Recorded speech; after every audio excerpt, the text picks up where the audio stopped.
we're going to be running a variety of different programs in all of our community centers. Lots of options, but time is running out to make plans for next week's teachers' strikes. With next Monday and Tuesday likely to see close to 1 million students out of class, the Premier is putting the blame for the current negotiation stalemate on union leadership. And I always differentiate between the teachers and their union heads. I support the hardworking men and women that teach our children every single day.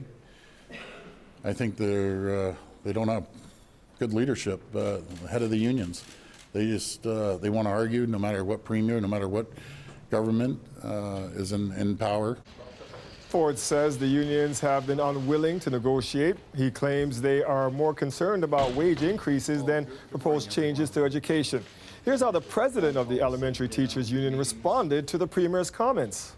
At this point, we have not made the decision lightly to move in the direction that we are in terms of rotating strikes that will start on Monday.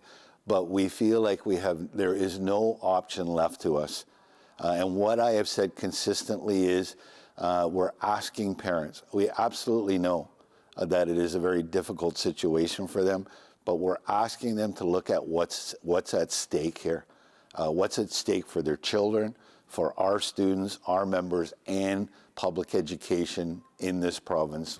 Hammond also says the Premier should be concerned about his own approval ratings, not union leadership's. Now, the Ford government says more than 30,000 people have already applied for the financial support being offered to families who will be affected by the planned strikes. That's out of more than 1 million children who will be eligible for the payment. As Shannon Martin reports, while some parents are happy to take the cash, finding care for their kids is forcing some to get creative. It may not be a done deal yet, but parents are already thinking ahead, just in case. What's the plan for Monday for you guys? Having a play date, take them out for skating, if not too cold. I'm supporting the teachers, and they're doing what they can do, and it's tough times. To help ease some of the stress, community centers across the GTA are pitching in. In Markham, camps that usually run during spring and summer break will be ready to go on Monday and Tuesday. The average cost, about $30. We're mobilizing our teams to be ready to support our communities and our parents as they prepare for the school closures. They can either do it on a drop-in basis if that's what they need, a couple of hours a day to keep their children motivated, or if they need full-day care. So we're here. We're ready.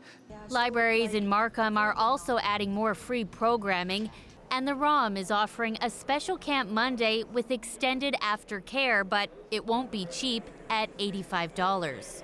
The Ministry of Education is offering compensation to parents whose children will be impacted by the closures.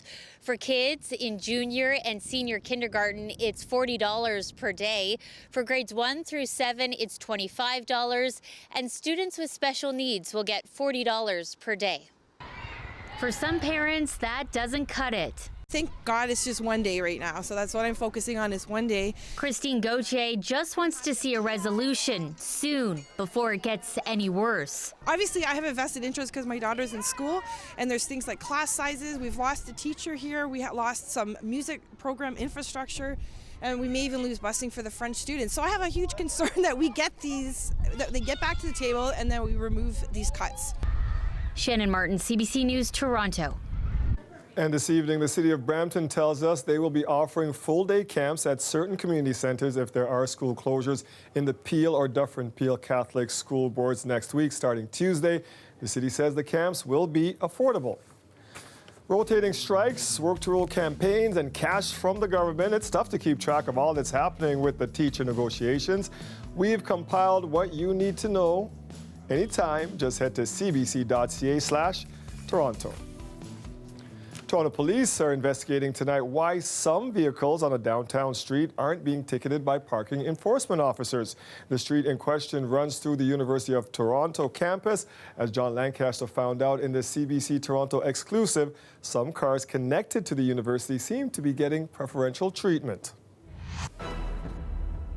We waited and we watched for 3 days as Toronto Police parking enforcement officers patrolled Sussex Avenue near the University of Toronto. They chalked tires, wrote dozens of tickets for violating the street's 1-hour parking rule. But some vehicles got off scot-free day after day. So again today, for the third day, we watched as parking enforcement officers enforced the rules on this side of the street, but across from that intersection there, again, nothing today. Most of the cars on this stretch of Sussex have one thing in common. They've got a plain, folded sheet of paper on their dashboards. CBC News traced the plates of these cars. They're the personal vehicles of U of T campus police officers and were parked here by the university's police station hour after hour, day after day. But they never got a parking ticket, unlike everyone else who overstays their welcome. It's strange. Students don't like it. Locals don't either. Well, they have to set up rules, but it should be only one. Brian Monez, the officer in charge of Toronto Police parking enforcement operations, isn't happy either. We don't condone it. It's not a practice that the Toronto Police Service sanctions, and based on the information that you provided us, we're going to be conducting an internal investigation to determine what's transpired and put an immediate stop to this practice. It's not the first time parking enforcement officers and campus police have been accused of gaming the system. In 2007, some put their uniform patches on their dashes to avoid tickets. Students cut on as well, buying the patches on eBay. At that time, the university vowed it wouldn't happen again. In a statement to CBC News this week, U of T said it supports the city enforcing parking bylaws near the campus and isn't aware of any special arrangements with the school's officers. John Lancaster, CBC News, Toronto. Remember, if you have a story you would like us to look into, we would love to hear from you. Just send us an email, torontotips@cbc.ca. Peel police are looking for a man in connection with the death of his ex-wife. The body of 28-year-old Hiral Patel was found on Monday in Brampton. She had been missing since Saturday. Now today, police put out a murder warrant for Rakeshbhai Patel. Lorenda Redekop has more. Today, police confirmed 28-year-old Hiral Patel was the victim of a homicide. They've put out a warrant for the arrest of her ex-husband. 36-year-old Rakeshbhai Patel of Toronto, believed to be driving a 4-door silver Honda Civic, license plate CDMP 042. If he becomes aware of this release or information, that he turn himself in, obviously seek some counsel and then come see us so that we can bring this investigation along. Hiral Patel was initially reported missing over the weekend, last seen after leaving work around 11 p.m. The search was intense. Earlier this week in Brampton, Peel police say someone discovered a body in a wooded area. Today, they confirmed it was her. Police have been canvassing the area near where her body was found, looking for any surveillance video or anyone who may have seen something. An employee at this banquet and conference center tells me that officers are inside right now going through their surveillance footage. Women's groups say it's frustrating that domestic violence reports aren't going down. I'm at a loss of why, when we have the supports in place, we have government that is aware of it happening, we have schools that are doing better jobs on educating around gender-based violence. She has this advice for women in an abusive relationship.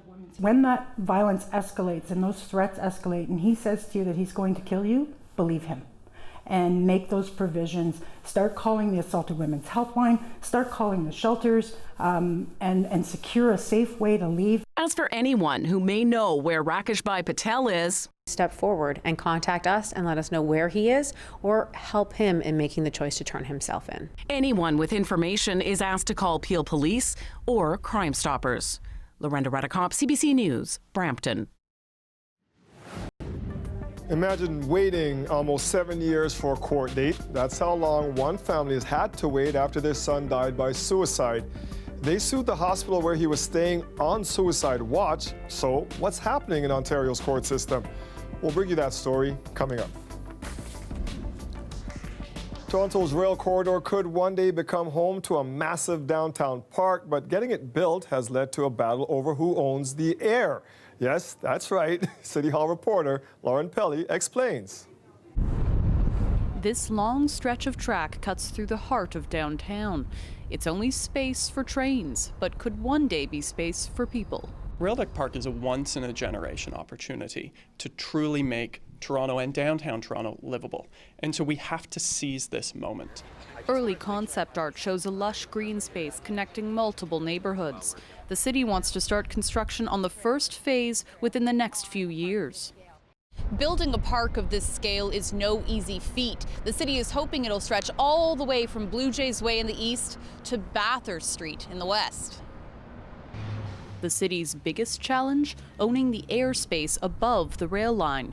Right now, a developer is pushing to build condos there, and talks between both sides could be going off the rails. We're going to have one last try at negotiations, but certainly my patience is wearing very thin. Mayor John Tory's executive committee is now considering expropriating that empty space. It is the single most parkland deficient area of the city, and we're going to fix that. What's important is the report is actually asking to go out and look at what the cost of expropriation would be. So we don't know those costs yet. So far, building the entire park is expected to cost close to $2 billion. And residents have mixed feelings on whether it's worth the investment. Some people don't have dogs and they prefer to have like a public, I don't know, mall or shopping center. Developing this area, making a connection between the water and the rest of the city is important. We can always use green space, always. But they won't get it unless the city gets the rights to this empty space. Lauren Pelly, CBC News, Toronto. One area Toronto is not going to be building over anytime soon, the city's ravines. Our city is made up of ravines. It's actually a remarkable feature that people from around the world know about. Our ravine system extends over 300 kilometers. Ravines make up, in fact, 17% of Toronto's total land area. The mayor was talking about the city's ravine strategy report today. The plan is to spend about $13 million a year to increase litter collection in ravines, launch a fundraising campaign, and create a loop trail project to connect more than 80 kilometers of ravines. There's also discussion about creating a unit within the city's Parks and Rec division dedicated to the ravines. The report will be presented to the city's executive committee next week. Since the 2018 provincial election, the Ontario Liberal Party has found itself in the political wilderness. The party dropped to 6 seats in the legislature, but today they added to that number.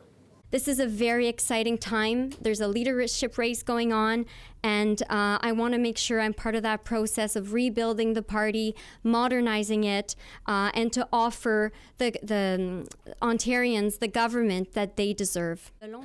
Former Progressive Conservative MPP Amanda Simard is joining the Liberals. Simard is currently sitting as an independent MPP in the Glengarry Prescott-Russell. She left the PCs in late 2018 unhappy with how the party was handling French language issues. Even with Simard, the Liberals are still 6 seats shy of official party status.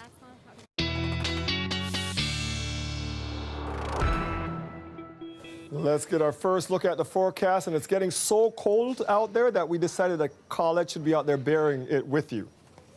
And there she is. Hi, Colette. Yeah, of course, Dwight. Cold.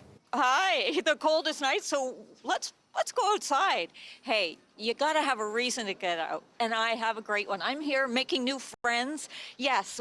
One of North America's largest outdoor art installations happens to be in Toronto, and it happens to be here in the Distillery District. This is the 4th annual, and you can come sit like I was, making friends with what I guess you could interpret are astronauts. Maybe you pretend you're on a lunar landing. There are lights that are hanging that you can walk through. There's all kinds of things, swings. You can swing on the swings amongst all these art installations.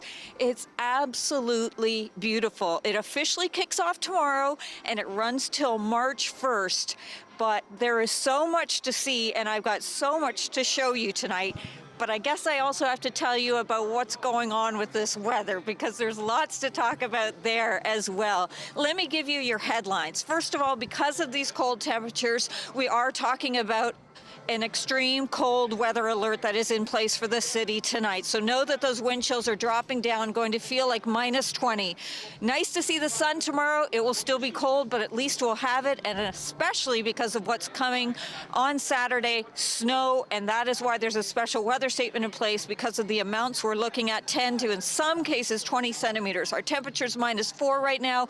Wind chills, having a look at those, it makes it feel more like minus 12 already. On the satellite, we're seeing, because of these northwesterly winds, some of the squalls and those flurries making their way all the way down even into the GTA, but they've certainly been having an impact to those in the lee of Lake Huron and Georgian Bay, and what we're going to find is those by tomorrow will ease off. That helps us to get into that day where we're going to be seeing quite a decent amount of sunshine, and even though it's cold, it's going to be the day to try and enjoy before we get into the weekend, because as we go into the weekend, that's that system that's going to come in and dump that snow on us. I'm going to give you more details on those accumulations. Just remember, tonight our temperature falling off to -13, feeling like -20, and that is why we have that extreme cold weather alert. I have an artist installation to show you when we come back, and it is not for the modest, Dwight. I think you might like it. Looking forward to it. Thank you, Colette.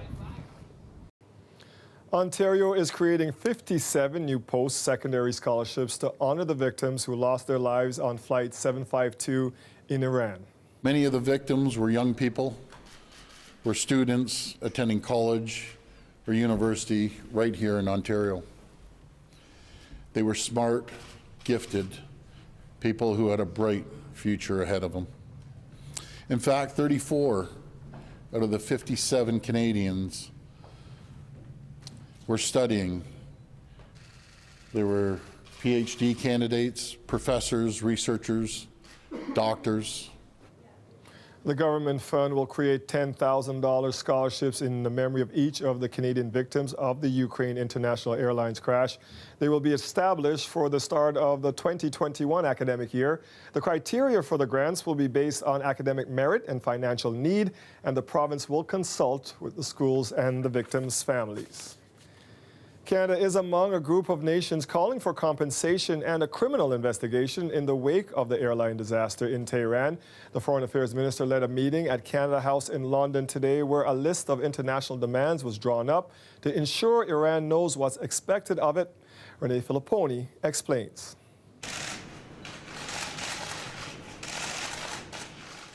Today is about acknowledging the tragedy, but also finding a way to move forward and get closure for the families of those who died in the crash. The morning started with a moment of remembrance where the ministers from 5 countries whose citizens died lit a candle. And then it was followed by a 3-hour meeting to get consensus and ensure the countries can speak as one voice as they press Iran for answers. In the wake of such a horrific tragedy, there are many questions. Families want answers. All of the countries assembled here today want answers, and the international community want answers. The group came up with a framework for cooperation with Iran that, along with identifying the victims, is asking the families' wishes be met when it comes to the repatriation of their bodies. The group wanted transparent and independent investigation to assure Iran assumes full responsibility and recognizes its duties to compensate the victims' families. They're also calling for accountability through a judicial process that would follow international standards. The first order that we did was obviously to cooperate with each other with the identification of the remains. As you know, that's why today we call on Iran's cooperation to make sure that the identification and the processes to identify the bodies and the remains would proceed in accordance with international standards. After days of denial, Iran admitted it shot down the plane and says it was unintentional. Since then, a number of people have been arrested there.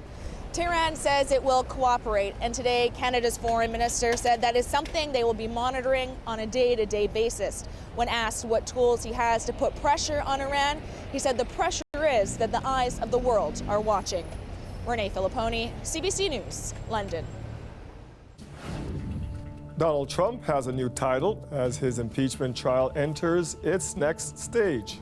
Do you solemnly swear that in all things appertaining to the trial of the impeachment of Donald John Trump, President of the United States, now pending, you will do impartial justice according to the Constitution and laws, so help you God? Now, pending. One by one, senators were sworn in today. As for just the third time in U.S. history, an impeachment trial is set to get underway. We'll bring you the latest from Washington next. The weather update is brought to you by Train, the most reliable heating and cooling brand. It's hard to stop a train.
The U.S. Senate has formally opened the impeachment trial of President Donald Trump.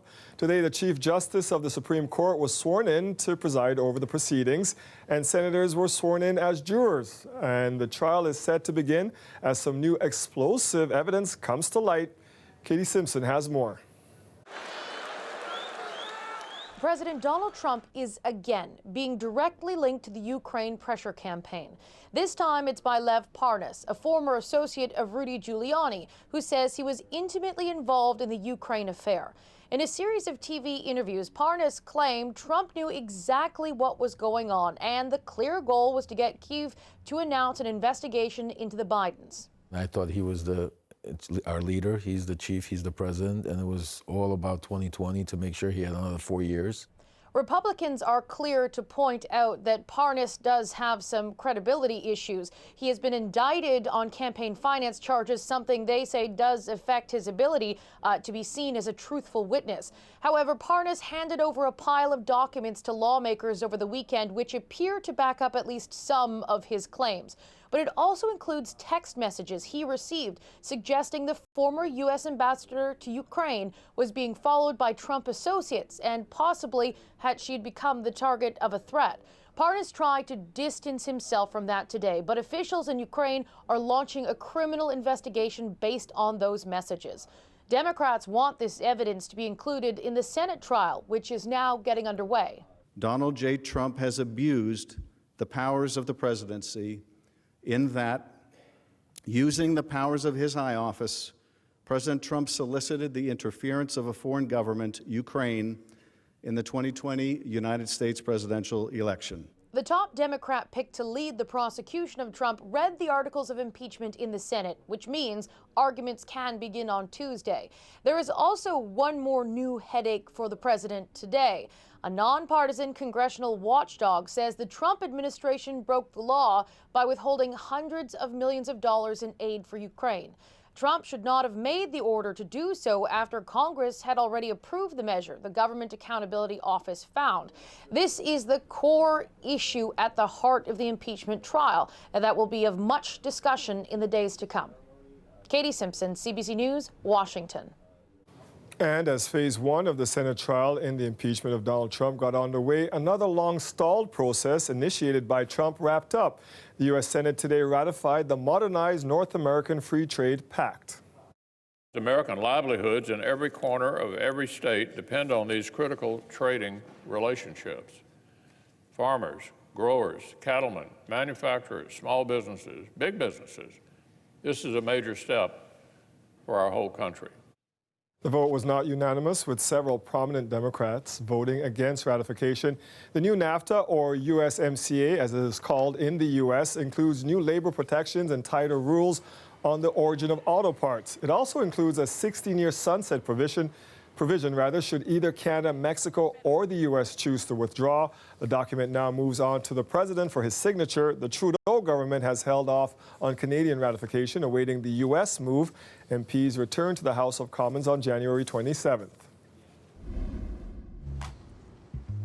So the construction site behind me used to be where Honest Ed's stood, and in about 2 years is going to be the site of nearly 1,000 new rental units. I'm Natalie Nanowski, and I'll have that story coming up.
A GTA family has waited almost 7 years to have their day in court. The Tiwari family is suing the hospital where their son died. Now, last week, they were on the steps of the courthouse when they were told they'd have to wait another year. As Alicia Son reports, a courthouse backlog is to blame. First, medical system has let us down. Now the justice system. A case like this should take, in my view, no more than 3 years. In an ideal world. In an ideal world, Prashant Tiwari would be 26 going on 27 years old. But sadly, in June of 2014, he died by suicide in a Brampton hospital while on psychiatric hold. His family filed a $12.5 million wrongful death suit against the William Osler Health System, which has yet to stand trial. We attended for a trial in Brampton, and we were told that although there was a jury available, there was no courtroom available. And that included not just Brampton, but Kitchener, Orangeville, Toronto, and Milton. No courtroom available until 2021. Is mental health any priority for the Government of Ontario, for Government of Canada, or for the judicial system? Ontario's Auditor General actually flagged the courthouse backlog as a real problem in her 2019 audit, and she's tried to take a crack at it. Quote, "During our audit, we experienced significant scope limitations in our access to key information related to court scheduling." The government says this year they've simplified the court process for smaller claims in an effort to move them through quicker. And so the Attorney General's office says we should see wait times shrink in Superior Court this year. What's at stake when we have this kind of backlog? There's a number of impacts. First of all, it calls our judicial system into question. People question it, and rightly so. It also creates perhaps unnecessary compromise because now you have to wait a year and a half more, and financially some people can't hold on. The Tiwaris say they're not willing to settle this out of court, no matter how painful the process is. So, well, first to prepare for the pretrial, we've had to gather his photos, basically essentially run through his life and his memories and prepare them. And so we're constantly very vividly reliving I guess the trauma. And then when we're told that we have to delay it, it's like, okay, now we're gonna have to go through this all over again a year from now. The goal is to set a precedent, set an example so that no one in the future has to go through this, from any level, whether it be the medical system to the judicial system, that these things are given the proper priority and care that they should be. That's the goal, I think. And I hope that we can achieve it because it's difficult. Ali Chiasson, CBC News, Brampton. Toronto is getting close to 1,000 new rental units, right where Honest Ed's once stood. The federal government making the announcement today. Nally Nanowski joins us from the site near Bathurst and Bloor. Nally, in a city where the vacancy rate hovers at about 1%, how big of a dent is this going to make? Dwight, to be honest with you, it's not going to solve Toronto's housing crisis, but it is a pretty significant development. To date, it is the largest development to receive funding from the federal government's National Housing Strategy. So behind me, where you see all of those cranes, that's where 6 towers are going to go, and the tallest one is going to be 26 stories. Inside that, there's going to be about 900 rental units, and the government says that most of them are going to be listed at below market value. Despite the frigid temperatures, construction is ongoing, with workers laying out the base for what's going to be a vibrant community with shops and a large outdoor space. The cranes mark the locations of 6 towers. Today, the federal government announced its commitment to tackle Toronto's housing crisis, building 900 rental units at the corner of Bathurst and Bloor. Over a third of these units will be offered at rents that are less than 30% of the median household income. Of those, 100 of those units will be deeply affordable. That means that the rents will be priced at 80% of the average market rent value in Toronto. So what exactly does deeply affordable mean?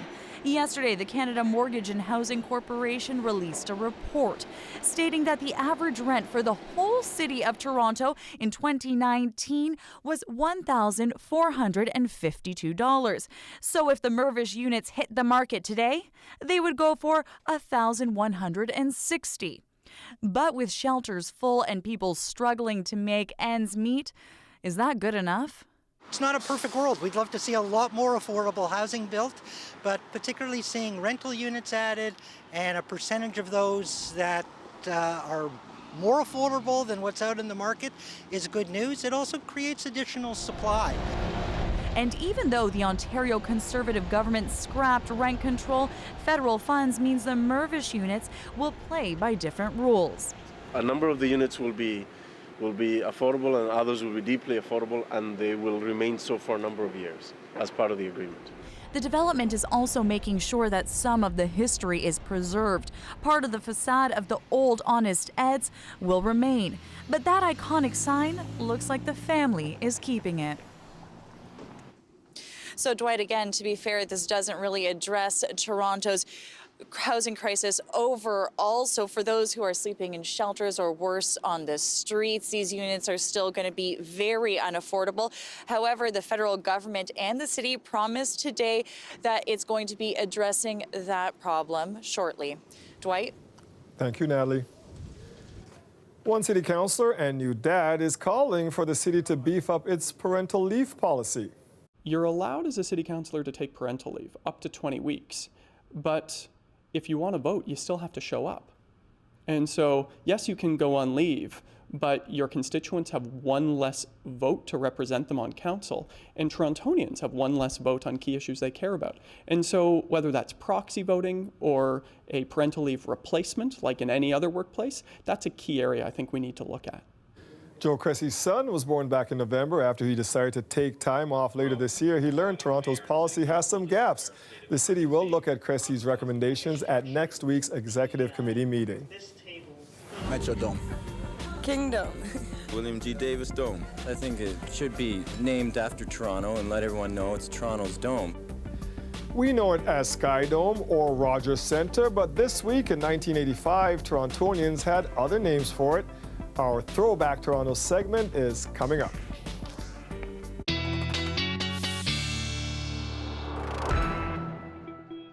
So, Colette, just how cold is it out there? Oh, I definitely need my mittens, my toque. I need this coat as well. Dwight, I'm at the Toronto Light Festival. It officially kicks off tomorrow and it runs till March 1st, but we're getting a little bit of a preview here in the Distillery District. And what you're seeing behind me are just one of the many beautiful art installations that are here that you can walk amongst. It's one of North America's largest outdoor art installations here. We're going to talk to the artist behind this beautiful piece coming up. But yeah, I got to tell you a bit more about what's going on with this weather, especially since we have an extreme cold weather alert in place for tonight and other things to come more significant with our snowstorm this weekend. Let's go ahead and look at your temperatures and we can just show you what the numbers look like. This is on the thermometer. Keep in mind our wind chill's more significant. They're already at minus 12 to minus 15 in terms of the wind chill.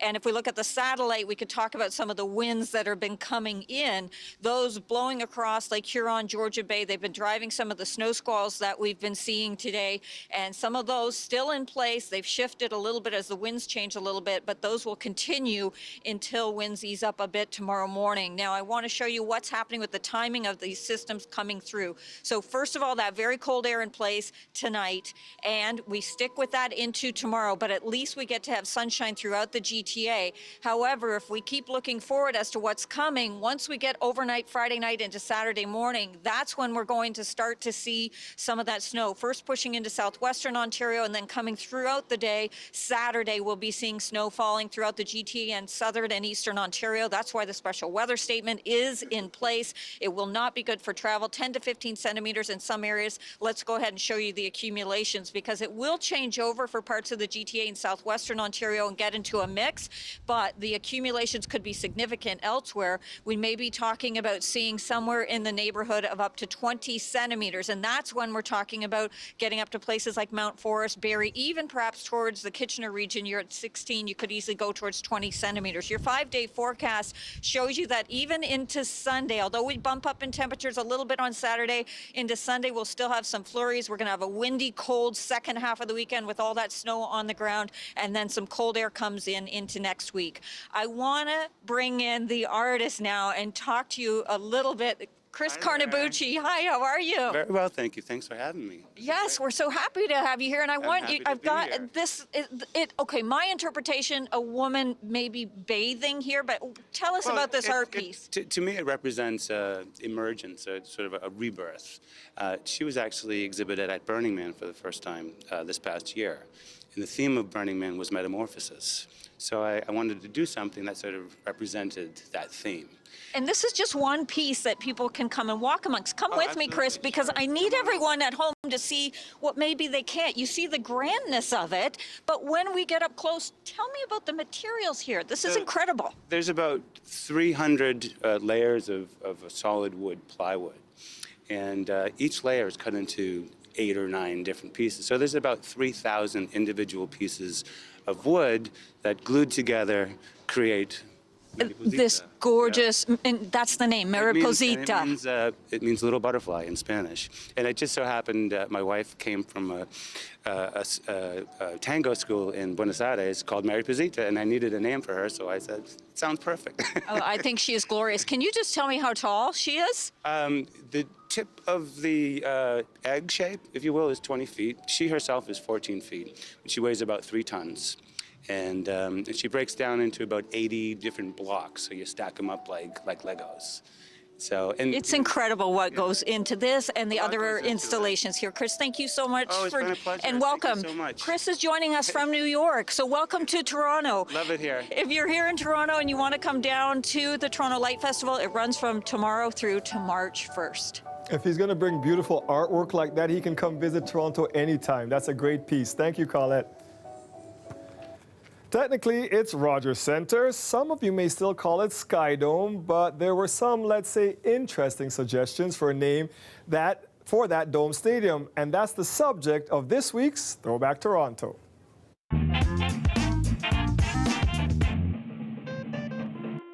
The Dome got a home this week in 1985. Premier Bill Davis made it official. A new domed stadium would be built in the shadow of the CN Tower. We have the necessary information to proceed with the construction of a first-class stadium on that site, and we have assurances that it can be equipped with a retractable roof that will in fact work. There were 4 prototypes: the Ultra Dome, the Sun Dome, the Ontario Dome, and this unnamed design. But what should it be called?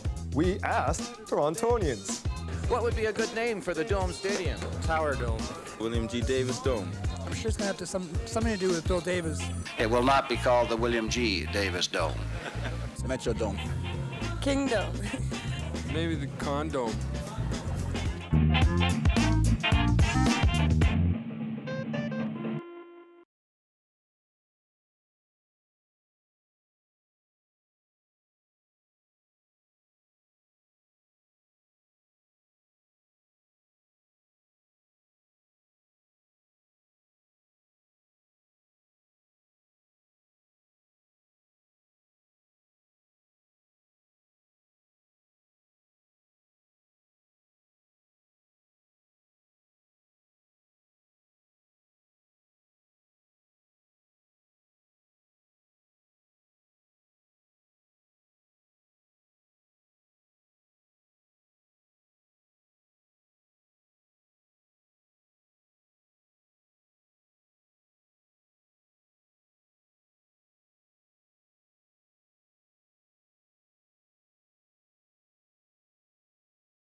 2019 was the second hottest year ever, according to what U.S. researchers reported this week, confirming once again the Earth is undergoing dramatic climate change. It's expected the issue will dominate the agenda at next week's World Economic Forum. So, can businesses go greener and stay in the black?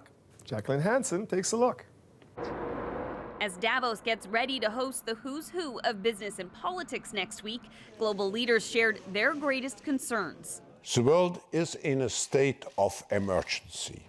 The top 5 risks, according to a survey by the World Economic Forum, are for the first time environmental. The meeting will serve to make green investment mainstream and ultimately imperative.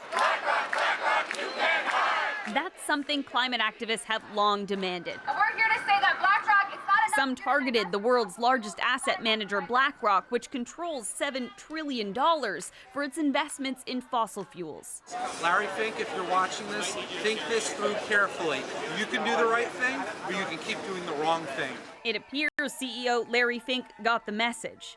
In his annual letter to shareholders, he pledged to divest from companies that generate more than 25% of their revenues from thermal coal production. What they really need to do is pull out of all oil, gas, and coal. So this first step is welcome, and we'll be watching to make sure that they follow through on it. But they need to go much, much further than that. In the investment industry, terms like responsible, sustainable, and impact investing are all the rage. To me, this is one more step along the realignment of the investment industry towards a more sustainable approach. And when pressed by Congress last year, some of the CEOs of America's largest banks seemed to agree. If we don't have a planet, we're not going to have a very good financial system. But as climate activist Greta Thunberg has stressed, the real danger is when politicians and CEOs are making it look like real action is happening when, in fact, almost nothing is being done apart from clever accounting and creative PR. What do we want? The same climate activists who have pushed for change will be watching for real progress. Jacqueline Hansen, CBC News, Toronto. And as we head to break, here's a look at where the markets closed today. The TSX was up by over 69 points. The Dow Jones was also up by 267, and the Canadian dollar traded for an average of 76 cents US. Stay with us. We'll be right back.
Prince Harry has made his first public appearance since he and Meghan announced they are taking a step back from royal life.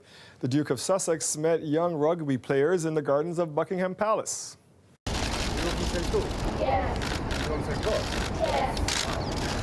Harry laughed and joked with the kids before hosting the Rugby League World Cup 2021 draw. He also met with representatives of the 21 countries playing in the event. On Monday, the Queen released a statement agreeing to Harry and Meghan's wish to change their roles within the royal family. They intend to become financially independent and will split their time between the UK and Canada. So what about Canada's costs? Ellen Morrow has more. Harry and Meghan at Canada House before making Canada home.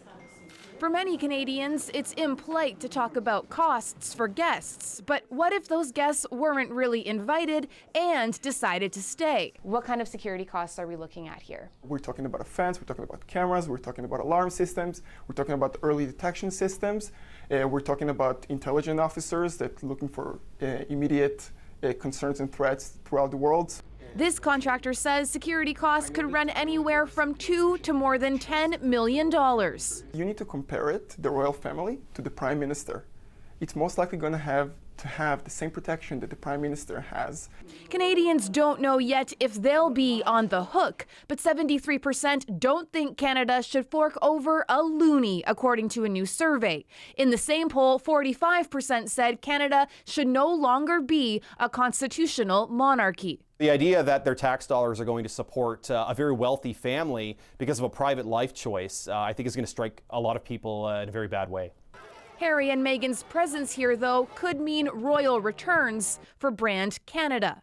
We're talking about a level, a megawatt level of star power, of brand power that really has no equal. This is a no-brainer in terms of the amount of positive brand attention and, in a very practical sense, tourism that this could bring us. Meghan has boosted Canadian fashion designers in the past. She was also praised this week for visiting 2 Vancouver charities, and this was her volunteering at Toronto's St. Felix Centre back in 2014. When people who have that enormous platform use it in positive ways to make sure that things like poverty and homelessness are reaching an awareness that, would be beyond our means, that's incredibly impactful for us. There's still few details on the couple's plans, where they'll live, and how Canadians will react if forced to pay for their security. Ellen Morrow, CBC News, Toronto. Have you ever in your life stood under a sunflower that was nearly 9 meters tall? Well, your opportunity is here in the Distillery District with the Toronto Light Festival. We're going to tell you all about that, plus your last look at weather is coming up.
People in Newfoundland are bracing for another blast of winter weather. A blizzard is forecast to hit tomorrow.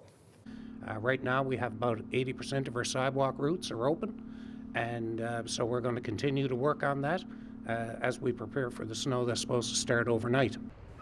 The storm will feature a steady stream of snowfall for more than a day, whipped up by high winds. Meanwhile, there's a fresh snowfall warning for the people on the west coast who were just battered by a storm, and Alberta is in the grip of a cold snap with temperatures as low as -30.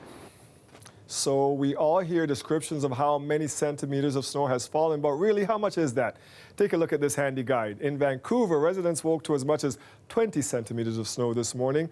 Higher elevations across BC's lower mainland saw as much as 40, but that's nothing compared to what people will be dealing with in Newfoundland. St. John's already has 42 centimeters on the ground, and on top of that, 30 to 50 more centimeters are in the forecast. And lucky for us, all we have to deal with is the cold, call it. In the short term, yep, that's right, Dwight. But we also have some snow coming our way, too, for Saturday. And that's why we have the special weather statement that's in place from Environment Canada. But as for that cold, yes, extreme cold weather alert in place tonight. I am down here in the Distillery District for the Toronto Light Festival. It is phenomenal. One of North America's largest outdoor art installations. It officially starts tomorrow. It's going to run to the beginning of March. And I want to tell you something. You know, speaking of the weather, did you know when the sun shines, the sunflowers, they follow the sun throughout the day. So they face the east in the morning and the west in the evening. Well, we've got this beautiful sunflower, one of the many art installations here. It's almost 9 meters tall, and it's facing down because it's nighttime. Well, tomorrow it's going to be facing the sun because, yes, we are going to have cold air in place, but at least tomorrow we have sun, Dwight. It will be -7 though, and it's going to feel like -20 overnight tonight. And then Saturday, look for 10 to 15 centimeters of snow coming through the GTA. All right, Colette, go take some selfies for the gram now. We'll see you later. That's our show for tonight. Thank you for joining us. Mike Wise has your next local news tonight at 11, right after the National. For news anytime, download the CBC News app. We'll see you back here tomorrow at 6. Have a great night, everybody.